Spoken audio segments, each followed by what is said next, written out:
생각하는 영어 쉽게 배우자입니다. 오늘은 8번째 강의로서요. 관계대명사에 대해서 한번 살펴보도록 하겠습니다. 먼저 관계대명사 공부에 필요한 두 가지, 즉 관계대명사와 선행사가 과연 무엇인지 한번 살펴보도록 하겠습니다. 관계대명사라는 것은 두 문장에서 공통된 부분을 서로 연결해서 두 문장을 한 문장으로 연결해주는 그런 명사 역할을 하는 것을 관계대명사라고 합니다. 그렇다면 이 역할은 뭘까요? 대명사와 접수사 역할을 동시에 합니다. 다시 말씀드리면 반복되는 명사는 대명사로 대신하고 접속사로서 관계대명사 저를 다른 문장에 연결해주는 역할을 합니다. 즉 두 문장을 연결하는 동시에 앞에 나온 명사는 다시 대명사로 받는 그런 역할을 하고 있습니다. 그렇다면 이때 선행사란 무엇일까요?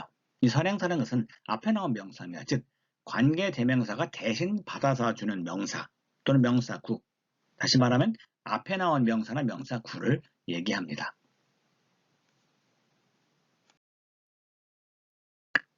그렇다면 문제는 두 문장을 어떻게 연결하느냐가 문제겠죠. 이 관계대명사는 굉장히 고급 용어입니다. 근데 제대로 연결할 줄 모르면 고급 용어를 구사할 수 없겠죠. 그러나 지금은 너무 고급 용어를 생각하지 마시고요. 어떻게 하는지 정도만 알고 넘어가시면 됩니다. 자, 먼저 예를 한번 볼까요? 첫 번째 문장이 I have a brother. 두 번째는 My brother is a medical doctor입니다. 근데 두 문장의 공통적인 것은요. A brother와 my brother입니다. 그렇죠? 그러면 뒤에 나온 my brother는 대명사로 대체할 수 있죠. 그리고 그것도 연결을 해줍니다. 그죠? 그 my brother를 대명사로 받았기 때문에 나머지는 그대로 하면 됩니다. 이때 이 대명사를 관계 대명사라고 그러고요. 이 my brother는 주어의 역할을 하고 있었죠. 그럼 사람인 경우에 주어는 who를 씁니다. 그래서 I have a brother who is a medical doctor. Who is a medical doctor. 그죠? I have a brother who is a medical doctor. 이렇게 연결합니다. 다시 말씀드리면 남자 형제가 하나 있는데 의사야. 이거를 하나로 묶으면 의사인 남자 형제가 하나 있어. 이런 뜻입니다. 어떻게 보면 굉장히 단순하죠. 이 앞에 슬라이드에서 우리가 주격 관계대명사 who를 썼었죠. 그럼 모든 경우에 주격이 되느냐? 그렇지는 않습니다.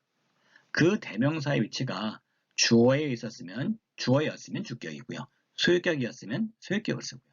목적어였으면 목적격을 씁니다. 여기 한번 예를 보여드릴게요. 우리 앞에 문장입니다. I have a brother who is a medical doctor. 이때 who, 즉 a brother가 선행사입니다. 이 who가 대신 받았거든요. 그죠? a brother가 선행사인데 이 a brother가 어느 위치에 와 있냐면요. He is a medical doctor거든요. 주어의 위치에 있습니다. 그래서 주격을 썼고요. 다음에 I have a brother whose hair is a dark brown이에요. 그럼 I have a brother하고 his hair is dark brown입니다. 이때 대명사는 his죠. 무슨 격입니까? 소유격입니다. 그죠? I have a brother 그냥 쓰세요. 그 다음에 his를 whose로 바꾸고요. 나머지 그대로 다 쓰시면 돼요. Whose hair is dark brown. 그죠? 나는 형제가 있는데 머리가 검은 갈색 머리를 가진 형제가 있어. 이런 뜻입니다. 자, 목적격은요. I have a brother whom you met last night이에요. 원래 문장은 I have a brother, you met him last night이에요. You met him last night. 다시 말하면 여기서 공통적인 명사는 a brother하고 him입니다. 뒤에 나오는 것을 다시 받는 게 관계대명사라고 그랬죠. 무슨 격입니까? 목적으로 썼어요. 당연히 목적격이죠. 그러면 이걸 바로 선행사 뒤에다 놓게 하면 됩니다. I have a brother whom 나머지 그대로 you met last night. 그렇죠? 자, 한번 정리할게요. 공통점은 뭐죠? 선행사 다음에 바로 관계대명사가 옵니다. 그 나머지는 뒤에 문장 나머지는 그대로 쓰면 됩니다. 이때 잘 보시면 주격인 경우는 주격 다음에 동사가 옵니다. 왜? 원래 주어의 위치에 있던 거기 때문에 그렇죠. 자, 목적격, 소유격 다음에는 명사가 옵니다. 이때 이게 주어인지 아닌지 구별하셔야 돼요. 왜 명사가 올까요? 원래 문장에서 소유격이었거든요. His hair. 그쵸? His hair is dark brown이죠. 그 다음에 목적격은요. 주어 동사가 와요. 왜? 그 두 문장으로 나뉘어 있을 때 원래 목적어의 위치는 주어 동사 다음에 왔던 거거든요. 그걸 다시 앞으로 선행사 바로 뒤에다 갖다 놓으니까 나머지 그대로 쓰면 주어 동사가 나옵니다. 다시 한번 정리할게요. 주격인 경우는 동사가 오고요. 소유격인 경우는 명사가 오고요. 목적격인 경우는 주어 동사가 옵니다. 두 가지를 명심하셔야 됩니다. 그렇죠? 우리 지금까지는 선행사가 사람인 경우만 썼습니다. 주격인 경우는 who를 썼고요. 소유격은 whose를 썼었고 목적격인 경우 whom을 썼었죠. 만약 선행사가 사물인 경우는 어떨까요? 주격은 which를 쓰고요. 소유격은 of which 또는 whose를 쓰고요. 목적격은 which를 씁니다. 한번 예문을 볼까요? I have a dress which was made in Italy. 자, I have a dress which was made in Italy. 그죠?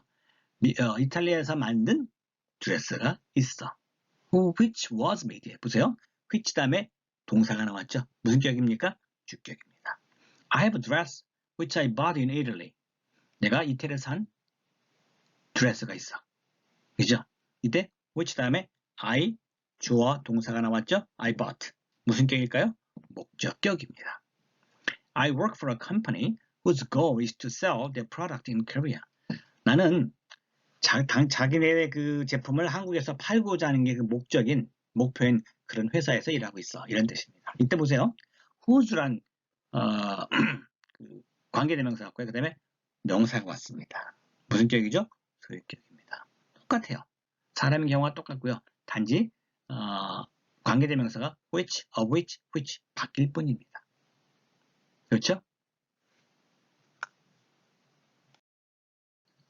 이전까지 우리가 사람과 사물을 선행사로 맞이하는 선행사, 관계대명사 살펴보았습니다.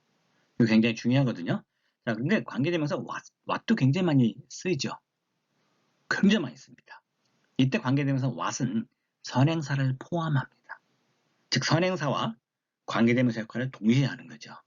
자, 원래 그러면 선행사가 주로 목적어 자리에 있었거든요. 그죠? 그래서 이 what은 원래 주절의 목적어 자리에 올 수가 있습니다. 이때 what의 절은 당연히 명사절이죠. 그래서 주어, 보어, 목적어 역할을 할 수가 있습니다. 한번 예문을 볼게요. He showed me what he bought in Italy. 자, 이것은 what은 뭐냐면 the things which he bought in Italy. 그가 이탈리아에서 산 것들을 나에게 보여주었어요. He showed me what he bought in Italy. 그렇죠? 이때 이 what은 선행사 the things를 포함하고 있는 겁니다. I don't know what he is talking about. The things that he is talking about. 나는 그건 무슨 말을 뭐에 대해서 얘기하는지 모르겠어. I don't know what he's talking about. 그렇죠? 굉장히 많이 쓰이는 표현입니다. 이때 이 what은 선행사가 포함되어 있어요. 그러니까 원래는 I don't know the things. 그죠? I don't know the things. He's talking about the thing. 이걸 줄여서 I don't know what he's talking about. 그렇죠? 그 다음에 다시 한번 He showed me the things. 그렇죠? He bought the things in Italy. 이렇게 받는 거죠. 이해가시죠? 그 다음으로 살펴볼 특별한 관계대명사. 우리 이전엔 what였는데 지금은 that입니다. 이 선행사가 사람인 경우, 그죠? 사물인 경우 다 쓸 수 있어요. 어떤 경우 다 쓸 수 있습니다. 그렇지만 that만을 써야 되는 경우가 밑에 한 5가지 정도 있죠. 사람과 사물이 동시에 선행사인 경우, 또는 선행사가 최상급 정해져 있죠. 그 다음에 서수, 순서, 그 다음에 또는 the only, the same 같은 것이 선행사로 사용될 때는 반드시 that이 그 관계대명사로 와야 됩니다. 또 선행사가 thing으로 끝나는 것, 그런 명사들, 이것도 역시 관계대명사는 that이 와야 됩니다. 또 하나, 문장 앞에 의문사가 있을 때도 역시 관계대명사 that을 사용해야 됩니다. 이게 중요한 것은 다른 관계대명사 달리 전치사 뒤에서는 사용할 수 없습니다. 이 5가지 경우를 꼭 익혀두시면 됩니다. 이게 원래는 관계대명사가 굉장히 어려운 파트인데 저희는 굉장히 한 10분 정도에 다 공부할 수 있도록 짧게 줄인 거기 때문에 요거 정도에 만족하고 넘어갔어요. 그러니까 뭐 그 복잡한 거 다 욕심 부리지 마시고 요 지금 강의에서 나온 내용만 이해하시고 나중에도 확장해 나가시면 됩니다. 자, 관계대명사 that을 쓰는 그런 문장 한 예문을 볼까요? 자, 아까 사람과 사물이 동시에 선행사로 왔을 때 that을 쓴다고 그랬죠? I saw a man and a dog that were in a train to Seoul. 서울로 가는 기차에 있던 한 사람의 남자와 개 한 마리를 봤어. a man and a dog. It's a man and a dog. 사람과 사물이 동시에 선행사로 봤기 때문에 that을 썼고요. 다음에 최상급 기억나시죠? He is the most smart student that I have ever taught. 내가 이때 가르친 학생 중에서 가장 스마트한 학생이야. I have ever taught입니다. 그쵸? 이제 최상급. 다음에 who was the person that you met yesterday? 네가 어제 만난 그 사람 누구야? 이때 의문사가 who가 나왔죠? who가 나왔으니까 선행사는 관계대명사는 that을 써야 되고요. 다음에 보세요. I told you everything that I know. 내가 아는 건 다 말해줬어. 내가 아는 건 다 말해줬어. 이때 뭐죠? thing으로 끝나는 말이다. 선행사로 써있죠. 이때도 역시 관계대명사는 that을 사용합니다. 잊지 마세요. 더 이상 욕심 부리지 말고 이 내용만 이해하시라 그랬죠. 자, 관계대명사의 마지막 슬라이드입니다. 생략이 가능해요. 그래서 더욱더 우리를 헷갈리게 만들어요. 근데 사용하는 경우보다 생략하는 경우가 더 많습니다. 우리는 어쩔 수 없이 이거를 알고 넘어갈 수밖에 없어요. 자, 목적격 관계대명사랑 생략할 수가 있습니다. 그러니까 목적격이 빠지면 목적격 관계대명사 다음에 올 수 있는 게 뭐라 그랬죠? 주어 동사죠. 그러니까 목적격 관계대명사 빠지면 그냥 주어 동사가 와요. 그렇죠? 그다음에 주격 관계대명사 다음에 비동사, 다음에 분사가 나오는 그런 구조. 여기서도 역시 관계대명사, 비동사가 동시에 생략이 가능합니다. 이것도 굉장히 많이 사용되죠, 그죠? 하지만 전치사가 앞에 남아있으면 관계대명사 생략할 수가 없어요. 전치사가 뒤에 그대로 있으면 생략이 가능합니다. 그냥 이것도 굉장히 복잡한 문법인데 여기서 이 정도까지만 이해하시면 됩니다. 예문을 한번 볼까요? I have a house that was built by my grandfather. 우리 할아버지가 지은 제 집이 한 채 있어. 이런 뜻이죠. 이때 관계대명사 다음에 비동사가 나왔고 분사가 built란 분사가 나왔죠.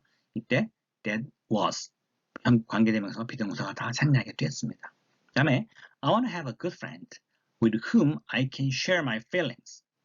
자, 이때는 with가 앞에 전치사가 앞에 있으니까 관계대명사 생략했어요? 안 했어요? 못했어요. I want to have a good friend with whom I can share my feelings. 그렇죠? 내가 내 감정을 좀 나눌 수 있는 그런 친구가 갖고 싶어. 있으면 좋겠어. 이런 뜻이죠. 그러나 with가 뒤에 있으면요. whom이 생략이 가능합니다. I want to have a good friend whom I can share my feelings with. 이때 whom은 생략이 가능하죠. 그래서 I want to have a good friend I can share my feelings with. 자, 굉장히 어려운 문법이니까 여기까지만 공부하도록 하겠습니다.